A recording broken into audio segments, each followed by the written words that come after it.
If I could ask everyone to take seats, please. Those at the back can fill in near the front. There's still plenty of seats over at my right.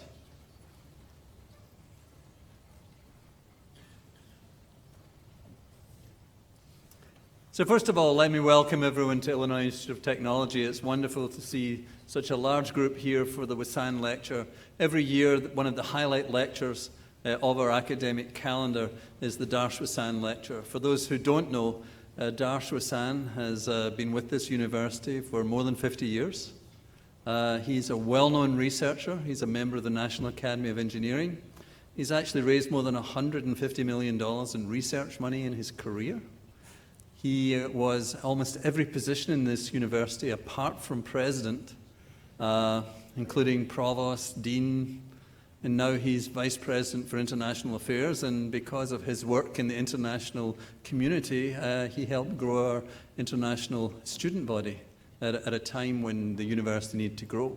So in many ways, the university of today is because of the efforts of Darsh, either in the academics or in the administration, and we're really fortunate to have him as one of our faculty members. But here today there are a number of his students and friends who help fund this lecture, and could I ask his students, friends and family who are here to stand to be recognized?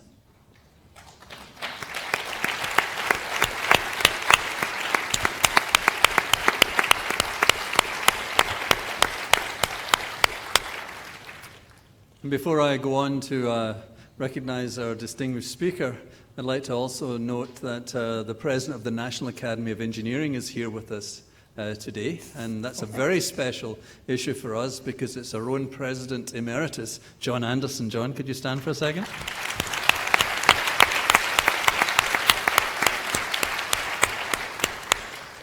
Well, that brings us to today. If I was to say to you, have you ever met a person who's a physicist, an electrical engineer, a flautist, a great musician, who spent 1,000 hours in space? I think you would know it's our speaker, because I don't think there's anyone else actually has that resume. But this is an amazing time for us. 4 trips out into space, the ability to look back in our planet, one of only 60 women to ever go into space. Many firsts for our speaker today, but most people know her as astronaut. And I think how many of us, when we were younger, wished now that we could be referred to as astronaut. Also head up the Johnson Space Center in Houston, and has had many accolades in her career and has won many awards. But we're really glad she's here today to talk to us and give her thoughts and experiences from her career. Ellen Ochoa, please give your talk. Thank you.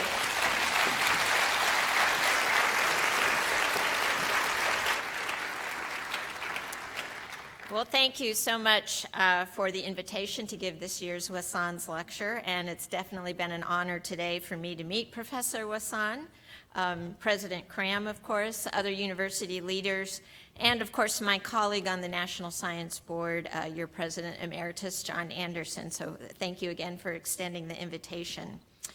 Given that Professor Wasan, among his many roles that he's played here, is currently the Vice President for International Affairs and has done a lot to bring international students to IIT, I thought I'd focus today my talk on building and operating the International Space Station, because much of my career has been focused on that. But I wanted to start out a little bit about how I first got to NASA and had the actual opportunity to support the building and operation of the space station. Just a little bit about me. My dad's parents were from Mexico. He was the youngest of 12 and was born in Southern California.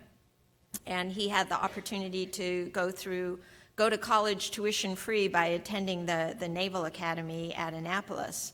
My mom's originally from Oklahoma, and I would say she's really the person in the family that had this love of learning and passed it on to all of my brothers and sisters and me. When she was young, she didn't have the opportunity to go to college. In fact, didn't even finish high school at the normal time because she was ill and couldn't attend school. And so she actually finished college finished high school when she was in her 30s, and then started attending college just one semester at a time, and did that over a period of 20 years. So really the whole time I was growing up, I kind of saw my mom as this part-time college student, and she would just take lots of things that she was interested in. And it wasn't until I was actually in college that she ended up kind of getting serious about, well, maybe I should put all these classes together and actually get a degree. And she ended up with a kind of a liberal arts degree that had a specialty in business, biology, and journalism. And she graduated from college about 2 years after I did. But she was really the one that talked a lot about the importance of education, but not just in the sense of, sort of having a diploma, but just really the love of learning things new. So I grew up in a suburb of San Diego, and I think through my parents, my 4 brothers and sisters and I all got the expectation that we should go to college, and that was going to be the best things for our future. And I was interested in a lot of different subjects in high school, but probably music and math and maybe literature were the things that I was most interested in. But when I went off to college, I really didn't have a good idea of what I wanted to do, and I thought about majoring in music or in business. And I went to the local university, San Diego State University. So we were pretty fortunate. It was only 6 or 7 miles away from where we lived. I was able to live at home. At that time, I know this is hard to believe, but it was a tuition-free university. It was supported by the state. And I even got a scholarship from San Diego State that covered the other kinds of fees that students need to cover, parking, books, health fees, all of those other things that you end up having to pay for. And so I was able to go to college really without much of a burden to my mother. My parents were divorced at that time, and there were 5 of us kids, so that was really important.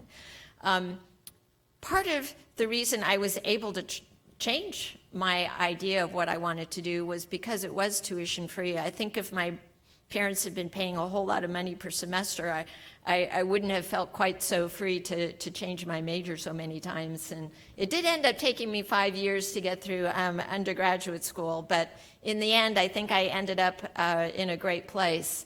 I ended up choosing physics, and I really got there through my math classes. I always did well in math. In high school, I had the chance to, test out of the first college semester of calculus, and went off to college. Didn't actually take math initially, but over the next 2 years, I finished off the final 2 semesters of calculus. And by the time I got to sort of the end of that, I was starting to think like, well, maybe I should figure out what people study that actually use calculus.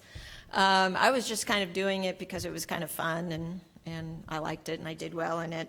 And so obviously, as I talked to some of the other students, they were generally in some form of engineering or in physics. So I went off and I talked to a couple of different professors. I went to the electrical engineering department at San Diego State and talked to the professor who was the student advisor. And I can tell you, he really tried to discourage me from joining his department. He talked about, well, it's really hard what we study here, and we did have a woman come through here once, he had various components that electrical engineers work with kind of on his desk, and I have to admit, I really didn't have any idea what they were at the time, but capacitors, other kinds of things. He's like, you'll have to work with these, and it was really pretty condescending, to be honest. I went to the physics department and it had quite a different reception. So first of all, the professor seemed happy to see me, happy somebody might be interested in taking physics. And then he, one of the first questions he asked me was, well, what kind of math background did you have? And I said, well, I'm finishing up the calculus series this semester, and I have the top grade in the class. And he said, well, that's great. He said, calculus is really the language of physics.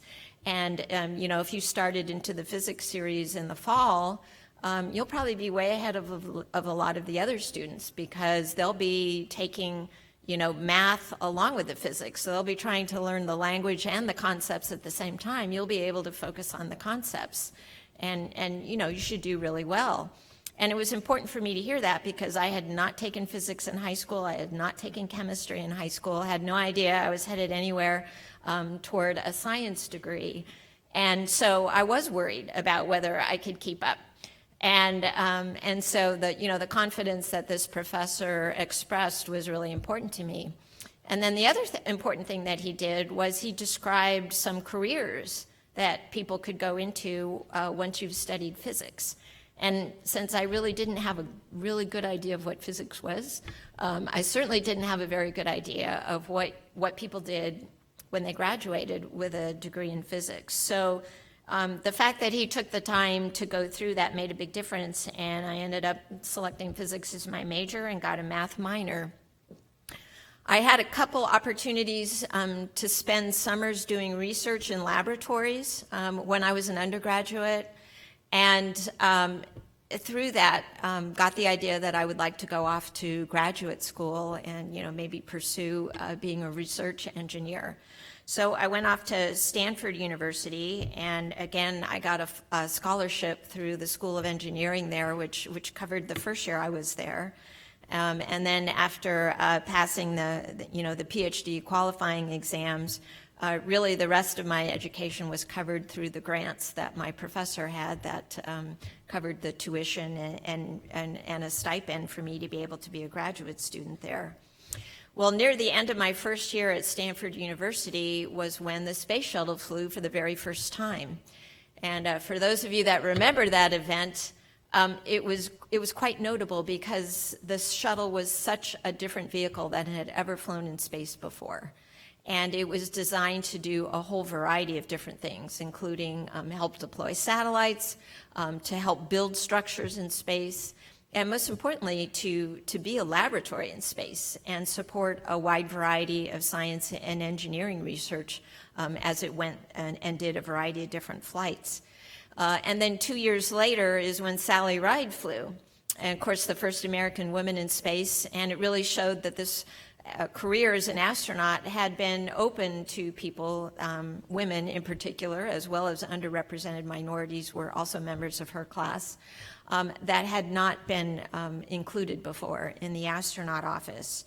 And I also had some things in common with Sally. So she had been a physics major, like me.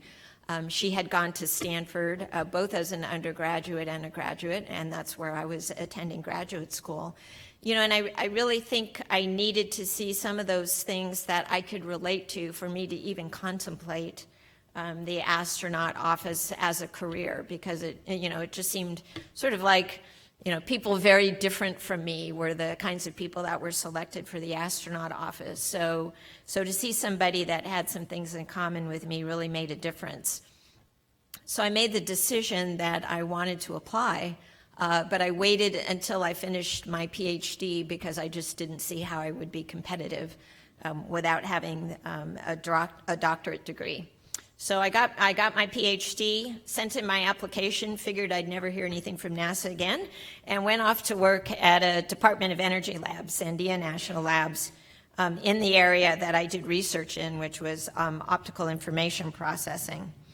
So about 2 years, about 6 months after I started that job is when the Challenger was lost on launch. And so obviously that was a huge deal, not only for NASA, but for the country.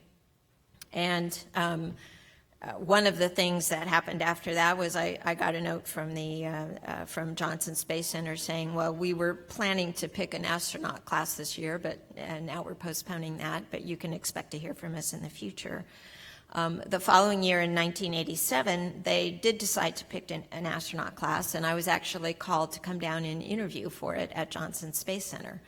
So number one, that was my first chance to be on any NASA facility, much less the home of human spaceflight. And also when I got there, I found out I was one of about 120 people that were going to be interviewed that year out of a few thousand applications. So I was actually really encouraged I had made it that far in the process, because, I had no idea whether they really would give my application a second look or not. So I got to meet some astronauts, kind of find out more about what the day-to-day job of an astronaut was like. And I left, number one, thinking I'll never be selected, but number two, I was even more excited about trying for it than ever before. And so I was right, I wasn't selected that year. But I could also see some things that I could do that would make me a better candidate. And one of them was that I really didn't have any kind of operational experience.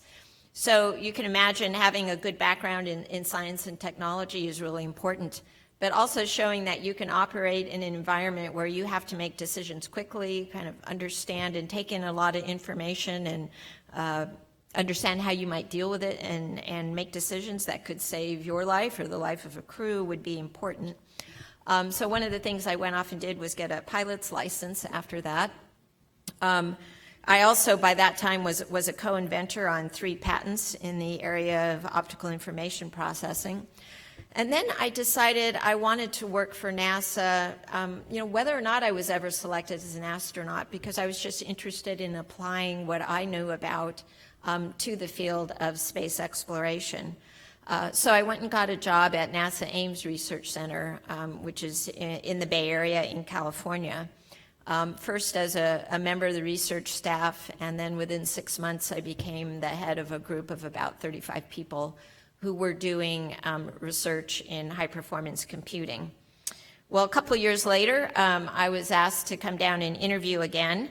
And then that time I was actually selected for the 13th class of astronauts that joined the astronaut corps in 1990. There were 23 of us.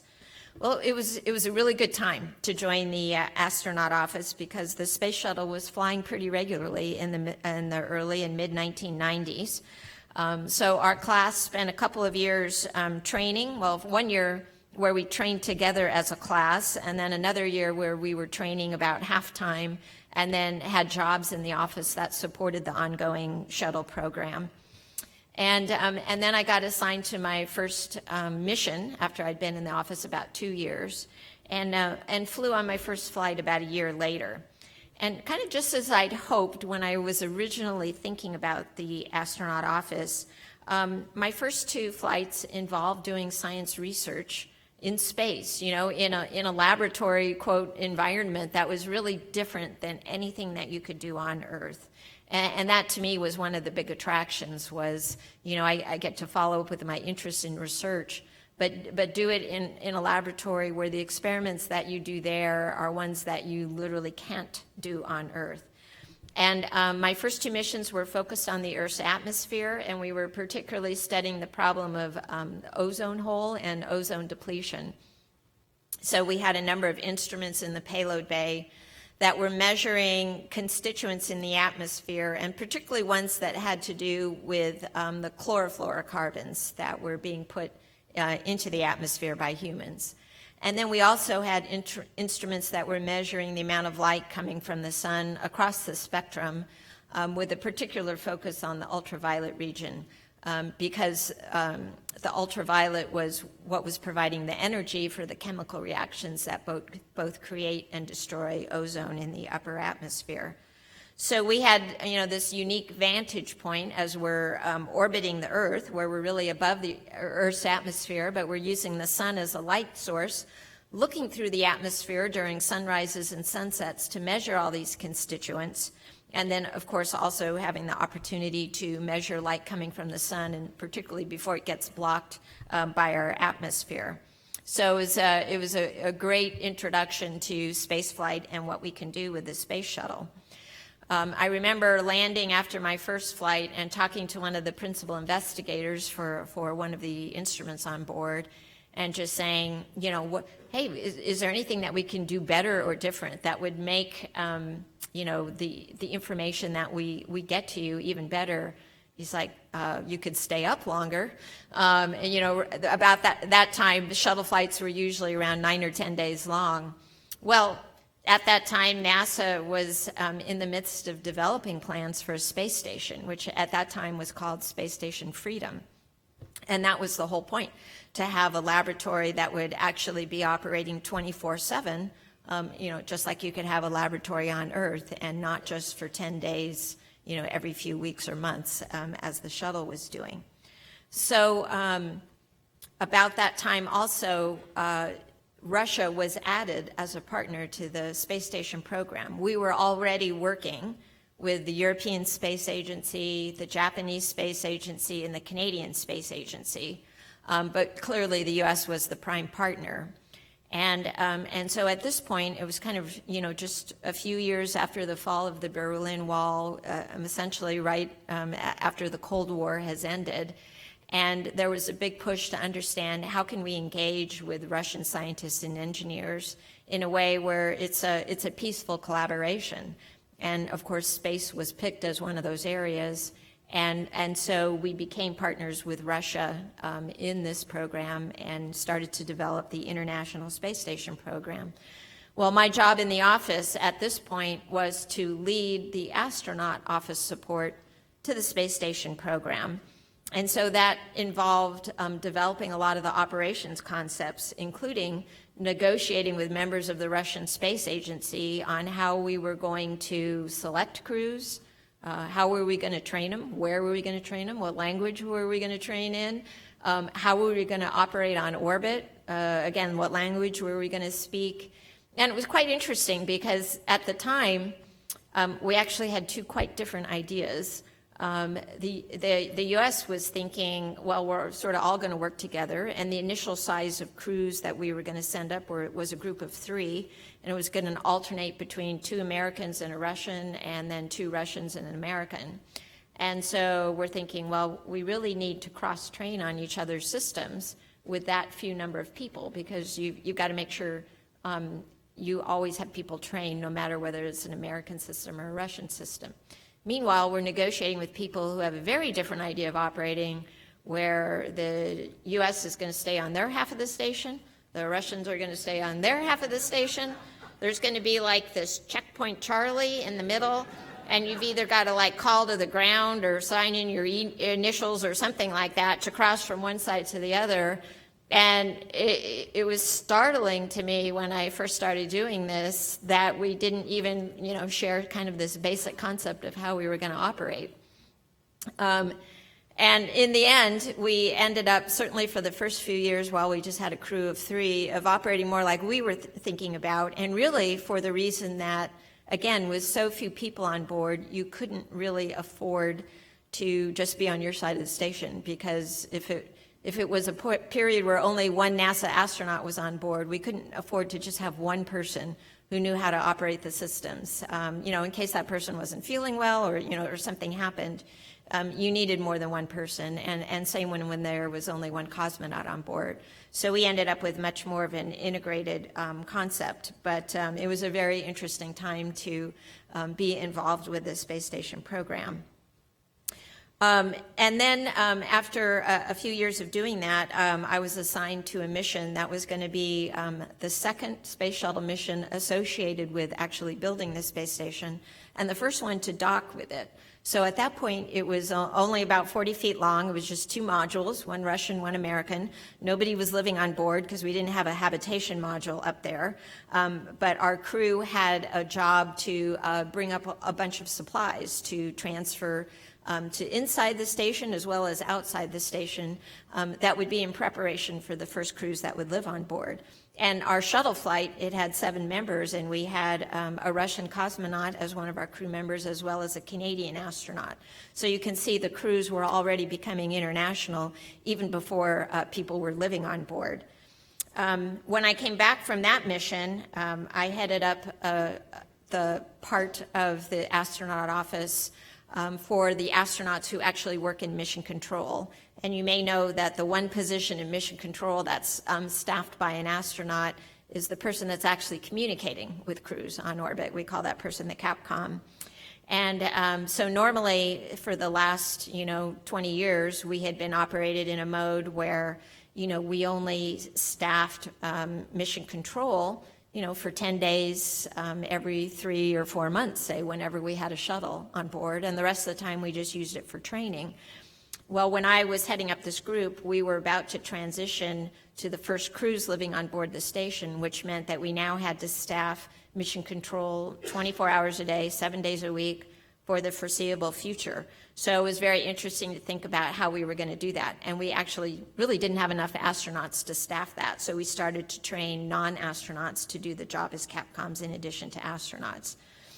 And then I got to, 3 years after my initial flight assembling the station, I got to go back on another mission and be able to start what we called sort of the second phase of assembly. So at this point, the station consisted of everything that you needed to actually operate. A habitation module, the U.S. laboratory was on board. It had a robotics workstation, so the station arm had just arrived. We had an airlock, so we could do spacewalks, we could do robotic operations, we could do science operations, and we had one solar array. What we needed to do was start sort of the second phase, which was really going to be able to incorporate the international partners. So the Europeans were building a laboratory, the Japanese were building a laboratory. In order to bring those and accommodate them, we needed to add 3 more solar arrays and, of course, have a long truss structure to be able to hang these solar arrays off of and to be able to distribute the electricity, to all parts of the station. So we brought up the very first piece of the truss structure to be able to do that. And what I'd like to do now is show about 2/3 of the video that I brought, and I will narrate it for you. And then a little bit later in the talk, I'll show you the final part of the video, which really shows what the station looks like today. So if we can go ahead and start the video, and I'm just going to narrate it for you. So again, this was in 2002. And of course down at Kennedy Space Center in Florida, and this is my crew of 7. And there were 3 astronauts and cosmonauts who were living on board as the Expedition 4 crew on the International Space Station. So as you probably know, the shuttle consisted of both solid fuel in those white rockets and then liquid fuel held in that orange tank which fed the main engines of the shuttle. I'm the person in the middle there, the flight engineer, supporting the commander and pilot who were in the front of the cockpit there. And that gives you a little bit idea of the vibration right on launch. And then, of course, we have to get in the right orbit because the station orbits at 51.6 degrees to the equator because that's where the Russian launch site is. And so we've got to be able to get into that orbit as well. The solid fuel burns for about the first 2 minutes of launch, and they provide about 70% of the thrust that you need initially to get off the launch pad and get you accelerated. And then they separate away from the shuttle, fly back into the ocean, and then the liquid engines take you the rest of the way. And then over the next day and a half, we do a series of burns that get us closer and closer to the International Space Station. Got to kind of hang on when those happen so you don't go flying through the shuttle there. And the commander and pilot and I kind of formed a team because we were the ones involved most closely in the rendezvous and making sure that we were on the right trajectory to intercept the space station. This is what we looked like from the space station, and you can see that big piece of equipment in the shuttle bay. That's the truss structure that I was talking about. We called it S0. And then this is what the station looked like to us, and we're going to dock with that sort of big silver ball that you see in the top center there.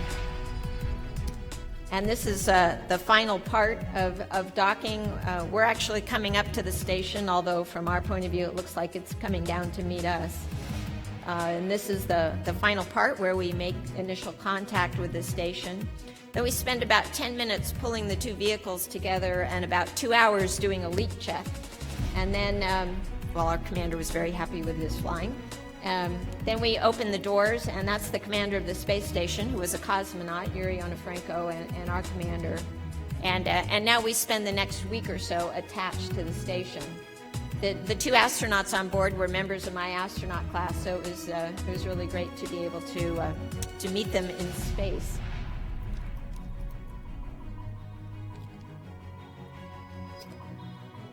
Well, we got right to work. We started transferring supplies. You can put them between your knees in addition to in your hands, so kind of double duty each time you do back and forth.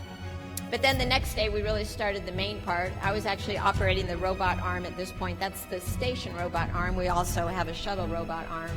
And it was pulling this piece of a truss structure, which on Earth would weigh about 20,000 pounds, up out of the shuttle bay. And then this is the robotic workstation on the space station in the U.S. laboratory that we use to operate the arm.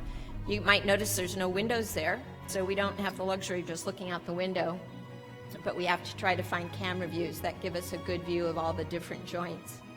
In the background, you can see the Nile River and the Gulf of Aqaba. Really, you got to not be distracted by that, though, when you're operating the arm. And then this is near the end. We're moving the S0 onto the zenith part of the station, and that sort of claw on the right is going to grab onto a bar on the left and form the very first part of the attachment, although there's more to it after that. My crewmate Dan Bursch, he was a station crew member. He was actually operating the arm at the part where we were actually attaching the two vehicles. So over the period of the next few days, we did a series of 4 spacewalks, and for each of these, one of the spacewalking crew members was on the end of the arm. So I was generally the arm operator, and then we alternated who went outdoors in the spacesuits. And the next few views are from the cameras that are on the helmets of the crew members. So you can see them looking down at their hands. This is a cable tray that, again, weighs a couple hundred pounds on Earth, but he's just holding it in one hand in microgravity, and he's got to attach it to the top of the S0 truss. And a lot of what they did over these 4 spacewalks was hook up cables, cables that were going to send power or move power one way or the other, or send commands to a lot of the different electrical equipment that was on the truss, or send telemetry back to the Earth. This is just in the middle of one of the spacewalks. There's actually a person on the end of the arm holding a piece of equipment that looks like a V, you can see there. And this is what it looks like as they come in from a spacewalk when we're getting ready to get them out of the suits. This is on the shuttle side now, where we're actually having a joint meal, and we've cooked them up some Texas barbecue over on the shuttle side, and then the next night we went over to the station and had a joint meal there. This is my crewmate Rex Walheim, kind of showing off for his 2 little boys. He was doing a video conference with them. Another crewmate, Steve Smith, just showing you what happens when you let liquids loose in microgravity. The surface tension takes over, so they form the spheres.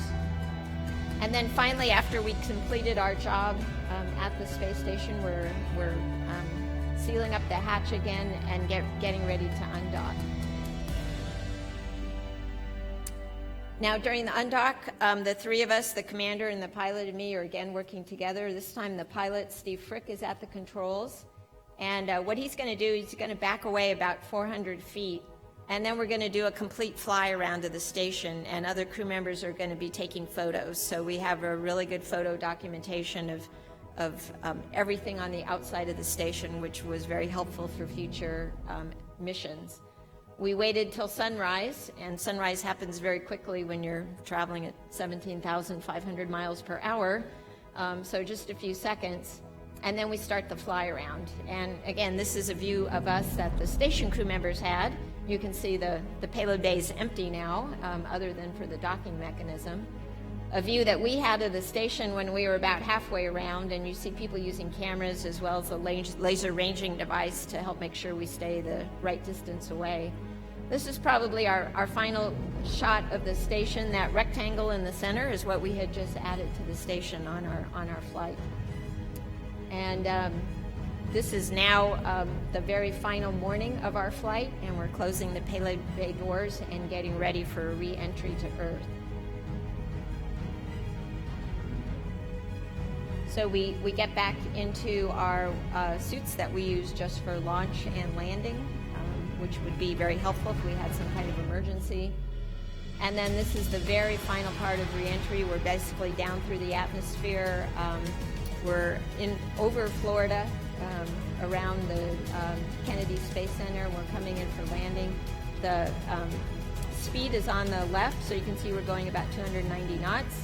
and the altitude is on the right. We're going to 12,000 feet there, and then you can see the runway there, the shuttle landing facility.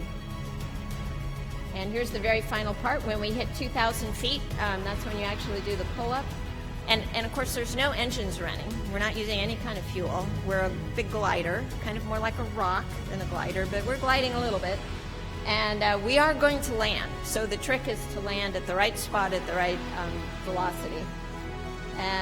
So what you want to do is come in a little over 200 knots, maybe 210 knots, as close to the edge of the runway as possible.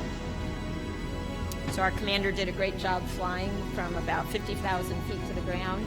And then we released this drag chute to help prevent wear and tear on the tires and brakes and make our rollout safe. So that was the end of STS-110. And if you can just pause the video right here, I'm going to come back to it in a little bit, once I talk a little bit more about what the station is like today. So, as I mentioned, that was in 2002. And after I came back from that mission, I was offered a position in management at Johnson Space Center. The first one was as deputy director of the organization that manages the astronaut office and our aircraft ops division, and we had about 40 aircraft at that point. But literally, just a few weeks after I took that job is when we lost the Space Shuttle Columbia and her crew. And obviously that was a very personal tragedy. I knew, of course, everybody on that crew. I had flown with the commander, Rick Husband. He and his family were good friends. But it was a professional tragedy for everybody involved in human spaceflight as well. And it had major implications for the future of the International Space Station, because our whole model for how we were going to operate how we were going to continue to assemble the station and how we were going to operate it was the shuttle was our workhorse, our transportation, our FedEx. So all of the future modules were going to be brought up on the shuttle. All of our future crews, for as long as we operated the station, were going to go to and from the station on the shuttle. All of our resupply, food, science equipment, clothing, everything that you need to keep crews in space, we're going to go to and from on the shuttle. And so we had to completely change our concept of how we were going to build and operate the International Space Station. And we also were limited in the number of shuttle flights. Well, it wasn't even initially clear we were ever going to be allowed to fly the shuttle again. But we did get to a point where we made changes based on learning what led to the tragedy of Columbia. And we were allowed to fly again, but we were limited in the number of flights, and we were told to retire the shuttle by 2010. We did end up being able to operate it till 2011, but at the time we thought 2010. So we were able to complete the station and leave it in a good position. But among other reasons, that was one of the major reasons that led us to the model that we have today, where we have companies in the U.S. that we contract with to provide services to NASA to supply the International Space Station. And we currently have 3 companies on contract, 2 of which have been operating already, SpaceX with their Dragon vehicle, and Northrop Grumman with its vehicle called Cygnus. And so they periodically launch and bring cargo to the space station. And SpaceX also has the capability of landing equipment from the station, most of it being science samples that you want to get back, that you can't fully process on the station itself. The third company on contract is Sierra Nevada Corporation, and they're still in the midst of testing out their vehicle called Dream Chaser, which is a winged vehicle, which will be a third way of getting cargo to and from the space station. And we also use cargo vehicles by Russia and Japan, but of course the U.S. wanted to have our own capability. And we've moved on since then, and we now have 2 companies under contract to deliver our crew to and from the space station. So they haven't yet gotten to the point where they've done that, But we hope either by the end of this year or in the first part of next year that we'll see the first test flights with people by both SpaceX using their Crew Dragon vehicle and by Boeing using its Starliner vehicle. So if you follow the news at all, you'll see the testing, the new spacesuits they've developed, and some of the test flights that they've done, including pad abort flights, that are all leading up to them being able to take our crew members on board. In the meantime, over the years, I became the director of the organization that manages the crew and aircraft, and then the deputy center director, and then most recently I spent 5.5 years as the director of Johnson Space Center. By that time, we had completed the assembly of the International Space Station. We'd gone to a 6-person crew, and so we've had people not only from the US and Russia, but from all 5 space agencies who have flown on the International Space Station. And our focus now is really on how do we maximize the science and engineering research that we're doing on the space station program. And so a big focus was making it more productive, making it more available to universities, to companies, to laboratories, other federal agencies that wanted to do research in space. And so if we can now run the rest of the video, I want to give you an idea of what the space station looks like today. So this is an actual view. This isn't a simulation. This is an actual view of the space station, almost 1 million pounds of hardware. You can see how much it's grown since the video that I showed you. So part of what they do is pretty fundamental research. This is a cosmology experiment capturing cosmic rays, trying to understand more about dark matter and dark energy in the universe that sits on the outside of the station. This is the inside of the U.S. laboratory, just trying to give you an idea of the variety of kinds of research that we do in there and that we can accomplish. We'll just give you an idea of some. This one, it says cardiac stem cells. So we have this experiment. We actually started with skin cells, turned them into stem cells, and then actually turned them into heart muscle cells. And you can see they're actually even working together and beating as they would if they were on the ground. One of the other things we sent up a couple years ago was a DNA sequencer. And this is astronaut Kate Rubins actually doing the very first experiments to show that we can replicate the results in space that we can get on Earth from this piece of equipment. Here's an experiment looking at flames, and flames in space look quite a bit different than flames on Earth because you don't have the convection. And so not only are they different shaped with this spherical shape, but they actually have 2 different regimes of combustion. One at sort of a normal high temperature, and then one at a much lower temperature called a cool flame combustion. This is astronaut Scott Kelly using a freezer where we keep science samples, things like blood and saliva samples that we're going to send back to Earth. Involved in a variety of different experiments, a capillary flow experiment.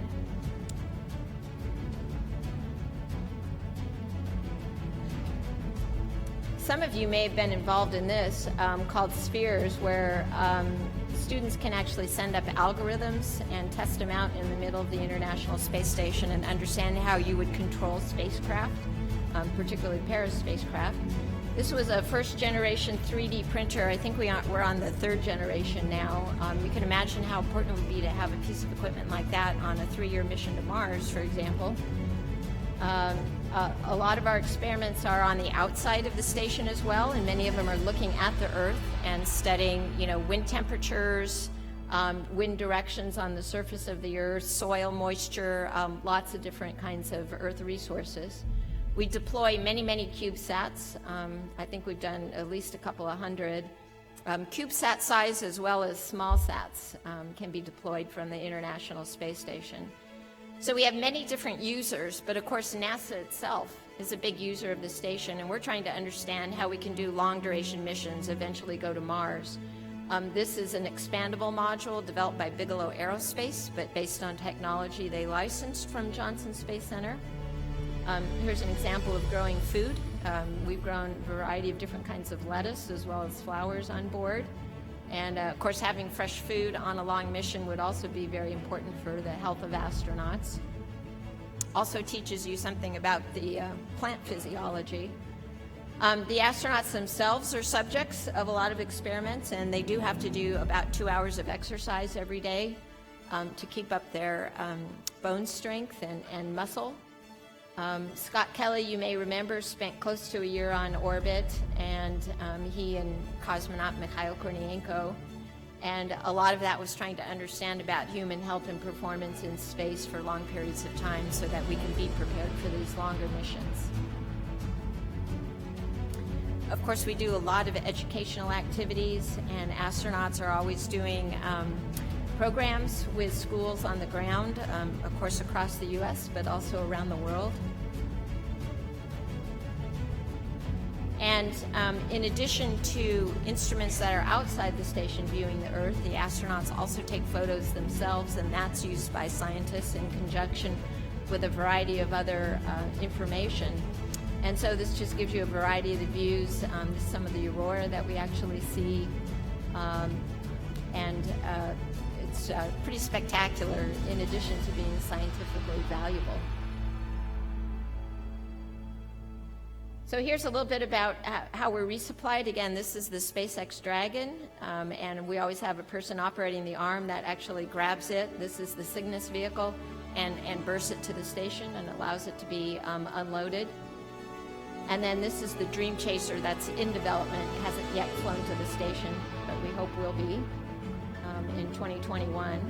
And then the two vehicles under development to take our crew. Again, this is a simulation. The Boeing Starliner vehicle first is shown here, what it might look like as it's coming up to dock with the station. And then the SpaceX Crew Dragon, this is what their vehicle looks like in the very final parts of development.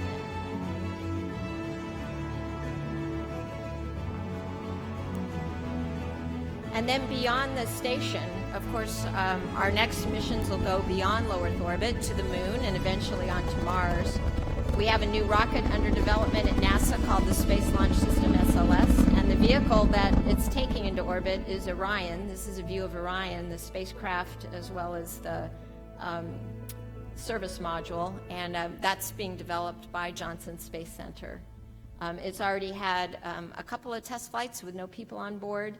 Its next test flight will be with the large rocket. That should be in 2021. And then hopefully a year or two after that will be the first flight with crew. So that's kind of where we are with both the space station and where we're headed after that. And I just wanted to give you a few more facts about the International Space Station. I think I have about 5 more minutes here. We've had a total of 237 different people that have gone to the International Space Station. And that includes crew members from 18 different countries. And even though there's been this core of 15 countries that have developed this station, we've actually involved over 100 countries now. When you include principal investigators of various different science experiments, as well as some of the educational activities. There have been more than 1,500 journal publications that have come from research that's been done on the station, and literally hundreds of thousands of images that have been shared on social media that really have shown the world as it appears from space. In November, we'll celebrate 19 years of continuous habitation. So anybody who is a freshman in college or younger has lived every single day of their lives with people in space. Another manifestation of the international peaceful cooperation is the worldwide control network that we use to operate the space station. And of course, that's coordinated by our Mission Control Center at Johnson Space Center in Houston. But it also includes the Russian Mission Control Center outside Moscow, which monitors their elements. And then other control centers. The European Space Agency has a center in Germany that controls their laboratory module. Canada has a control center near Montreal that is involved in understanding the health and operations of their robotic arm. And then the Japanese have a control center outside Tokyo that controls their laboratory module, as well as their cargo vehicle, which goes up about once a year. And then even in the United States, in addition to the control center in Houston, In Alabama, Marshall Space Flight Center has a payload ops control center. So they are the ones that really talk directly to astronauts when they're in the middle of doing an experiment, and can walk them through steps of carrying out their experiment or hook them up to the principal investigators to talk directly to them about what they're doing in terms of the science. About 4 or 5 years ago, the combined crews of the International Space Station received a Peace Prize that's given in Germany for this really remarkable international collaboration. At the time, the director of the White House Office of Science and Technology Policy, John Holdren, remarked, "The international partnership that built and maintains the station is a shining example of what humanity can accomplish when we work together in space." And I think overall that may be the most lasting legacy of the International Space Station.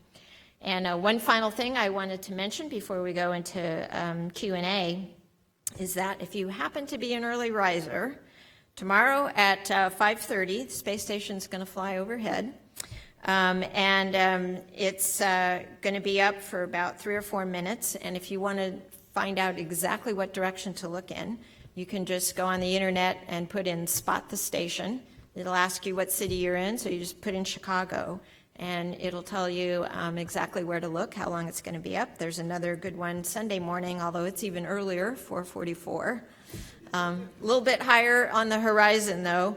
So there will be opportunities later when it actually goes over in the evening, if you're not an early riser. But if you do want to see the station, as long as the sky isn't cloudy, it's very easy to pick out. It's quite bright. So I hope you will take the opportunity to do that. And thank you again for inviting me to speak with you today.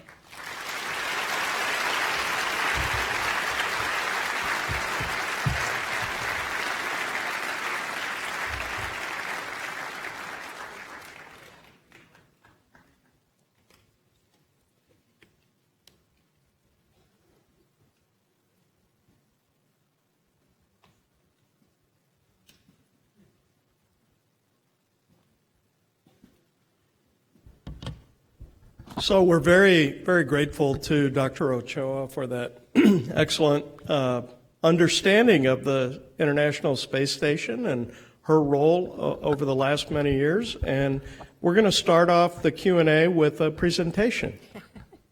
Darsh? Come here. Come on around. Come on around. You want me?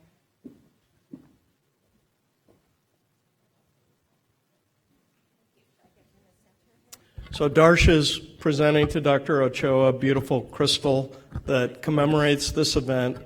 Please join me in thanking Dr. Ochoa.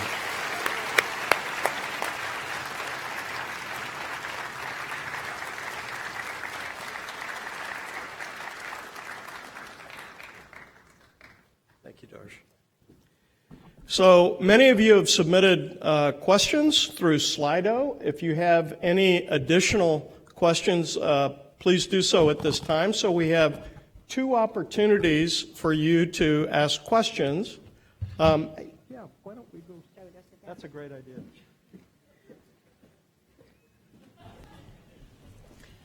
So we've had a number of really wonderful questions, and I think we're displaying all of them, but I'm going to curate a few of those. So I'm going to start with a question from one of our high school students in the audience who asked, as a high school student, what advice would you give us if we wanted to pursue a STEM career? Well, actually, if a high school student's already here on campus listening to a lecture, you're way ahead of where I was when I was in high school. So, I mean, obviously, clearly, taking advantage of the math and science class. I don't know what are we laughing at here? Is the Earth flat? No. Okay. So, as I said, we're going to curate the questions. So, obviously, taking math and science classes would be the number one. But I try to stress that other things are important as well.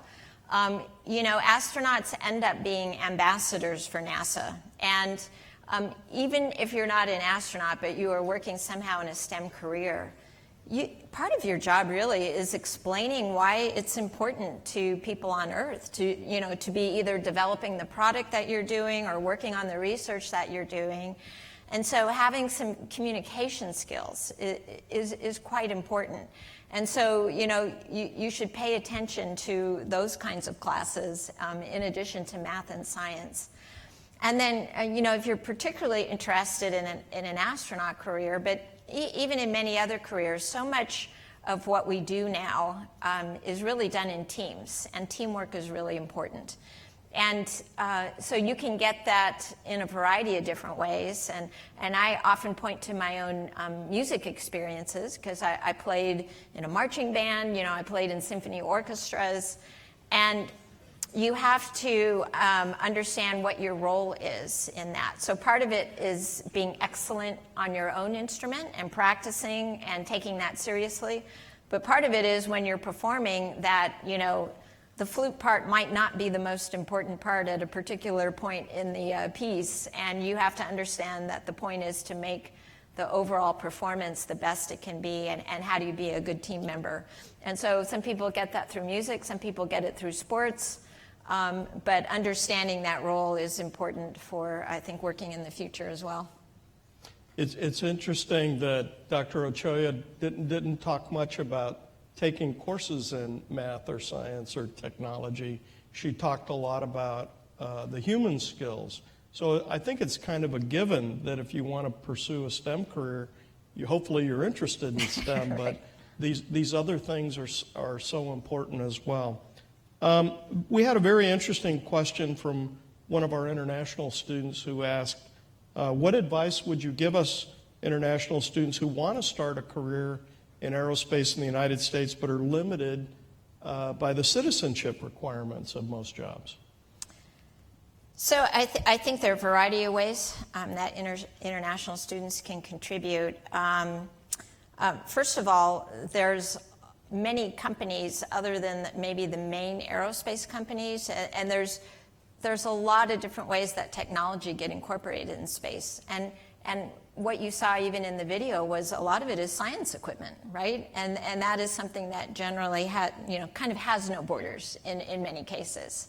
And a lot of it, especially if it's biomedical research or if you're developing new materials for buildings, a lot of that is applicable anywhere on Earth. And there are many, many companies that get involved in that. And I mentioned earlier when I was speaking to another group is that, as I mentioned, we've involved people from more than 100 countries in the International Space Station.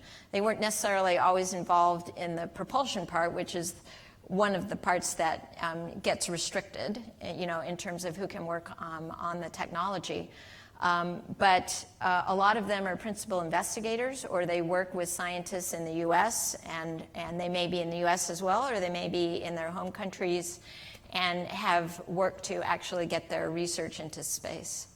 Great. Another question that I really liked was, I believe that STEM youth outreach is very important for our future. What kind of youth STEM outreach programs do you think are most effective? Because I'm sure you've been involved in a lot of them. Yeah, of course, yes. I've spoken for all different kinds of groups, not only at schools, but for a lot of programs that people have developed to do outreach, particularly to girls or underrepresented minorities. One of the things is you do kind of got to get them early enough.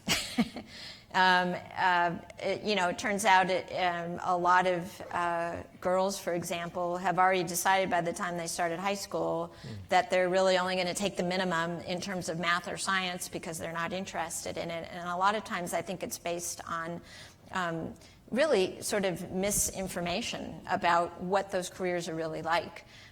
You can certainly get the idea oftentimes that, if you're a scientist, you're off in a lab by yourself, just kind of doing your own thing, which, that can be true for some scientists, but I would say the vast majority of both scientists and engineers are working with teams.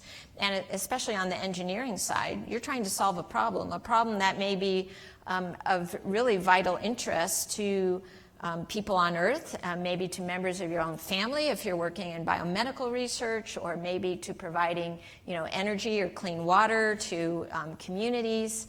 And I think those are things that a wide variety of people are interested in. And oftentimes girls and maybe underrepresented minorities who are really very interested in giving back to their communities don't realize how much engineering and science is about doing that. And if we show those perceptions a little bit more, I think we get a lot more people selecting into it instead of selecting out of it. Yeah. I know your fellow astronaut, Sally Ride, ran middle school girls' camps. Right, and I taught at a few of those. I actually taught one of those myself one time, making lip balm for 7th graders. Oh, okay. And I chose that one because it was related to my field. Yeah, but that was so much fun doing that for these 7th grade girls. Yeah, and I think it gave them probably a very different idea of things that they could be involved in if they studied STEM. What are your thoughts about using private companies versus the way NASA used to operate in the past? I know you think this is a potentially good thing, but do you think there are any pitfalls to that? Well, it depends on how you do it, right? I think it was a very natural evolution, right? It was never going to be always about NASA's the only one that's going to go into space. Right. So it was a question of when was the time right? Right. And as I mentioned in my talk, one of the things that drove us to that was losing Columbia and then retiring the shuttle and realizing we needed a different model going forward. But I think it was also the fact that we'd learned enough from what NASA had already done that now you could have companies really start to think about doing it on their own. What I would say the biggest barrier is right now is for it to really be commercial, there has to be lots of customers. And for human spaceflight, NASA is really still the customer. So the government is really still the customer. And so when that's the case, you have to argue, is it really commercial or not? Right. But you have to take that first step. Just kind of the same way we did with, delivering the mail by airplane, right? I mean, the government was really the ones that got that off the ground, and now all of a sudden you could have a more regular airplane service, and then that grew into many other customers and many other uses for that. So I think we're still right at the very beginning of that, where people are starting to see other ways that you might use that for human spaceflight. But NASA is really still the anchor customer. But we're really the ones at Johnson Space Center, actually, that got these initial contracts off the ground for the commercial cargo services. And then we also work with Kennedy Space Center on the commercial crew program. There were a couple of questions about gender and culture and how that interacted with your experiences in space. And one of the questions was, what did it feel like to be the only woman amongst the men in space? And the other was, how has your culture and gender kind of played out in your career, and what were some of the challenges that you had to manage, and how did you overcome those? Yeah, well, on 3 of my missions, I was the only woman. And then I did have one space flight, my 3rd space flight, where we had 3 out of the 7 who were women. Excellent. And I will say that felt just more natural, just to have a, more of a mixed crew like you would in any sort of crowd. So I really did sort of enjoy that. But all my crews were great. And I will say, in the environment that I was in, where a crew is training together, day in and day out, you sort of start to look past all that, right? And everybody's an individual. It's not like, Ellen's a label. I'm a person. They know who I am. I know them each as individuals, and we all worked together really well. Now, I will say, on my initial mission, at least one of the people on board had a little bit of skepticism about my ability to do the job, and particularly to operate the robot arm. But it really wasn't because I was a woman. It was because I'd come from an academic environment. And, 3 of the people on my flight were military test pilots. and they had spent their careers in an operational environment. So it was really more like, well, you know, how can you operate in an operational environment? You kind of have to show us. And then through training, I was able to demonstrate, yeah, I can actually do this. So I didn't really think it was so much about gender. It was really about the background, and that I had mostly worked in a laboratory, which is quite different than being in an operational environment. One of the questions was about the noise in space. Yeah. Is it noisy on the space station or not? So what I will say is we worked hard to not make it too noisy, but when you think about all the equipment that's on board, of course, the equipment itself is making noise. And I'll speak particularly to the space shuttle, which is, you know, we have fans going. And one of the things we have going all the time is a cabin fan, because it's moving air around, which is really important to move around, because otherwise the carbon dioxide, you could have these pockets, right, that just stay static, and you kind of would move around in areas where maybe you didn't have much oxygen. So you have cabin fans running all the time. And so you kind of get used to this background noise of fans. And twice a day, what we would have to turn off the cabin fan just for a minute or two, because we were changing out these lithium hydroxide canisters that actually scrub carbon dioxide out of the atmosphere. And so we'd be taking one canister out, putting another one in, and you didn't want to blow the particles around. And it was only when you turned it off that you realized how much noise it was. It was kind of like on Star Trek, you know, when everything goes, ooh, and like it's like really quiet, and that's usually a really bad sign, like you know, your propulsion system is stopped. And so, like, it would get really quiet, and you'd look kind of around, and then, you know, you'd change out this canister, and you'd turn the cabin fan back on. And that was when you kind of really noticed, oh, you have this noise of this fan going all the time. We were very particular about every piece of equipment that we were putting on the space station, because we knew the combined noise of all of it could get intolerable. And the problem is you're living in it 24/7. It's not like you're in a noisy environment while you're on Earth, you know, while you're at work, you know, for 8 hours, and then you go home to a quieter environment. You're living in it all the time. And so we really did have to think about protecting people's hearing. Yeah. So a few of the questions were about how does the experience and the perspective change your worldview? And in particular, the overview effect, or just your being in space for 1,000 hours. How does it impact your view of the world and maybe your philosophy of life? Well, you know, I mentioned my first 2 flights, we were studying the atmosphere. And so, you know, we were very focused on it, not only in terms of collecting data, but actually just looking at it. And so one of the things that really impressed me is just how thin our atmosphere is. So, you know, you're looking out the window, and the Earth is curving around the window, and then there's just this teeny little layer on top, and you realize, okay, without that, there would be no life on Earth, essentially, and that's really what's keeping us alive. And just that one part of our whole system, if we do something to harm that, you know, we are dooming ourselves essentially on Earth. And that's not even talking about our oceans or, you know, our land use or anything like that.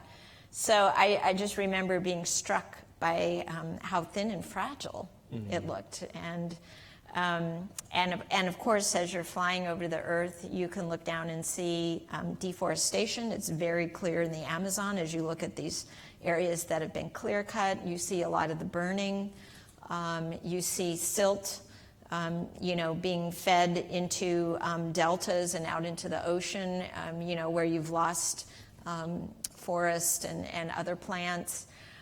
So there are a lot of things that are quite easily picked out just with a human eye, not even looking through a camera lens as you look out. And it does give you, and of course you cross the United States in 10 minutes, you go around the world in an hour and a half. And so it doesn't, you know, you can kind of fool yourself, you know, maybe as a person on Earth that, oh, that's happening really far away. But, you know, when you're going around the Earth every hour and a half, you're like, no, it's all interconnected. Yeah. I know when I asked you at lunchtime what motivated you to go into engineering and science. You know, you talked a little bit about, and being an astronaut, you talked about the opportunity to do experiments in space.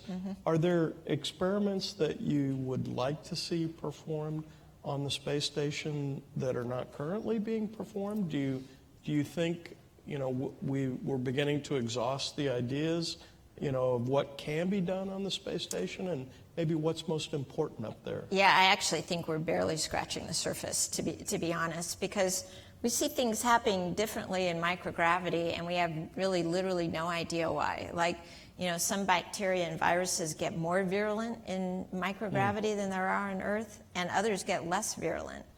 And we literally do not know why. And if you look at almost any process, it changes somehow in microgravity, and we don't necessarily understand. And so to me, we're really at the very beginning of understanding what we might learn from microgravity and potentially the benefits. We do know we can grow, you know, three-dimensional groups of cells that can help us understand cancer and help us try out new pharmaceuticals in a way that we can't on the surface of the Earth, because they don't grow in the same way. You get more flat layers, and even as you try to grow them into a three-dimensional structure, it's not as good an analog of what's actually in your body, for example, as what we can grow in microgravity. So no, I think we're actually at the very beginning. Good. You mentioned when you were just trying to decide what major you were Yes. going to go into at San Diego State that, let's say the engineering professor was maybe not as welcoming as Exactly. you might have hoped. Do you think things are getting better? I do. Things have definitely gotten better. They haven't gotten as much better as I might have predicted. I mean, that was a long time ago. That was, 1975, 76. Yeah. And so while they have gotten better, I think I would have thought then that we would be much farther along now. Why do you think And that you is? still hear examples that just kind of make you Cringe? want to cringe. Yeah, exactly. Why is that? I don't know exactly. It's partly human nature. I do think it just shows how important efforts, not only in diversity, but in inclusion really are. It's not just about, for example, accepting a diverse student body. It's making them feel welcome and making them feel like they actually are a part of the university. Yeah. For example, I could have chosen EE as a major. I wasn't prevented from doing that. But was I going to be welcomed into that department at that time? Absolutely not. Right, right. We just had a workshop on inclusion this morning for those who were with me at the workshop. I hope more people can participate, and that's a little commercial there. In the video, there was a very interesting piece where the astronaut released a droplet and then put something into the droplet. Yeah, a little M&M, actually. And one of the questions we had was, were there any concerns associated with having a droplet kind of run rampant on the space station? But was everything really well protected? Well, you certainly don't want that ball of water running, floating over into some piece of equipment, which could actually be a problem. But shortly after we took that little video, we had straws, and we just stuck the straws in the water, sucked it down really quickly, so it wasn't floating around in the cabin anymore. So what did he put in the droplet? it was an M&M. Oh, an M&M. Yeah. So that's why everyone got the straw. One of the things we did was actually, so we had goldfish crackers on board too. So we actually had a bigger ball of water, and then we threw in these goldfish crackers, so we had like an aquarium. Did you experience any health effects while you were in space? So I would say everybody experiences changes. That doesn't, but in general, for a short shuttle mission, they were very temporary, right? So you have fluid shifts because you no longer have gravity keeping fluid in the lower part of your body. A lot of people don't feel very well initially because your body has to adapt to this environment where there's really no up or down. So often the first day people aren't feeling well. If you are not exercising, you're losing bone mass pretty rapidly and also muscle mass. But again, for a short shuttle mission in general, we don't think those are long-term activities or long-term consequences. On the space station where people spend 6 months at a time, it's a much bigger concern. And that is one reason why, we do have these pieces of exercise equipment on board, particularly resistive exercise, because that's what you really need for your bone health and your muscle mass. But there are other things that change too, and you may have seen in the news that, people's eyesight's changing. And so does it come back, to where it was when you left? Well, not for everybody, as it turns out. And we also don't know, if you're up there for 3 years, does it continue to get worse to a point where, you really wouldn't even be able to see to do the work that you did. So there are things like that which we're still investigating. And then, of course, for long space missions, the radiation environment is a concern as well. Yeah. So part of what we're using the International Space Station for is to investigate those. And it's not just things like that, but for example, medicine that you may want to have taking with you. Most medicine isn't actually going to still be efficacious after 2.5 years in a radiation environment. So how would you actually keep it, in such a way that it would actually work? Yeah. And then your immune system changes when you're in space, and so do medicines work the same way in space as they do on Earth? The answer actually is no, but how it might change for any particular medication is not something that we really fully understand either. So when you think about keeping people healthy for a long period of time in space, there are actually quite a few challenges, but something I think that we're up to understanding. We just, we're just on the path to doing that. So you were all experiments in space. We were experiments in addition to being experimenters. Yeah. I know one of the things that interested me when we talked earlier was space debris and how critical that might be for the functioning of the space station. Is that a concern? And Oh yeah, absolutely. How do you address it? In a variety of ways. We do have people at Johnson Space Center that model the debris environment, so we kind of know statistically what we should expect. We work with the Air Force that tracks debris, over a few centimeters, in diameter. And if any pieces of debris that are that big or larger came anywhere near the space station within like a kilometer by a kilometer by a kilometer, we will monitor it, and then we will actually do a maneuver to get away from it if we need to. So maybe once every year or two, you might see in the news that the space station is maneuvered because of a piece of debris. When people do spacewalks, they have to be very careful because very small pieces, too small to be tracked, do impinge all the time on the station. And so they can leave a sharp edge, which could tear a glove. And that could, of course, cause a leak, which would be a life-threatening event. So we have people watch very carefully, and then we actually, during a spacewalk, they'll stop, maybe 3 times over the course of 6 hours, and they'll actually do a thorough check of their gloves. To make sure that they haven't actually cut them. Because we actually did find some gloves that had got cut, but not through every layer. And so there's many different things that we have to consider in terms of space debris.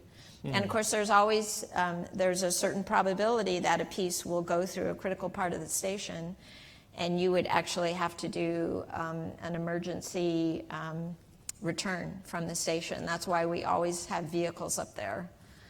That can take our crew members home in a very short period of time. We've had so many questions come in while you've been up here that I can't keep track of them. There must be 50 or 60 questions that have come in just the last few minutes. But what has been maybe the funniest moment you've had in space? Maybe the most intriguing moment you've had in space? And would you go back into space if the opportunity were offered to you to Oh, do yes, that again? yeah. No question about that. So let's see some of the other ones. Well, I did enjoy, so on my first flight, there was another astronaut who probably at the time was probably the largest astronaut in the office, and so he weighed maybe more than twice what I weighed. So I could balance him on the end of my finger in space, so that was kind of fun. And I did enjoy, since I'm not a particularly strong person, being able to move very heavy pieces of equipment, while I was in space. So that's good. And of course, you can play with your food endlessly. We try not to put too much of that in the video, because then it looks like we're not doing our work. But that was fun. One of the things that you kind of saw in the video was when I was up there in 2002. Sort of near the end of our mission, we undocked and we were moving away from the station. So, it was kind of a bittersweet moment because, we left some friends on the station. And I also knew, just based on the fact that it was my fourth flight, I was kind of a senior member of the astronaut office, and about half of the office at that time had never flown in space. And we were making a concerted effort to get those people flown. So I knew there was a good chance it was either my last flight or my last flight for many years. So that was kind of on my mind. And then before the sun came up, we were looking down at the Earth as we were backing away from the station. And we saw some beautiful aurora. And that's probably the most sci-fi thing that you see while you're in space, these sort of ghostly green streams, just moving around the Earth. And then we looked back at the station, and sunrise happened, and it's kind of like when you've watched Star Trek and they, uncloak. That's kind of what it looks like, because it's totally dark, and then all of a sudden it's lit. So it's just these, amazing things that kind of all happened in this one very short period of time, near the end of that mission, and I do often think about that. Yeah, what an incredible experience. Yeah. Well, we're very grateful that you joined us today for the Darsh Wasan Lecture, and I hope you'll join us for a little bit for the reception. Yes, I yeah. know Dr. Ochoa has a flight to catch in the not too distant future, but she'll be here for the at the first part of it. reception. So if your question wasn't asked, please feel free to approach Dr. Ochoa and ask your favorite question. But please join me in thanking her so much for coming out of our talk. Thank you. That was great. Thank you, Ellen. Really appreciate it. Wonderful lecture.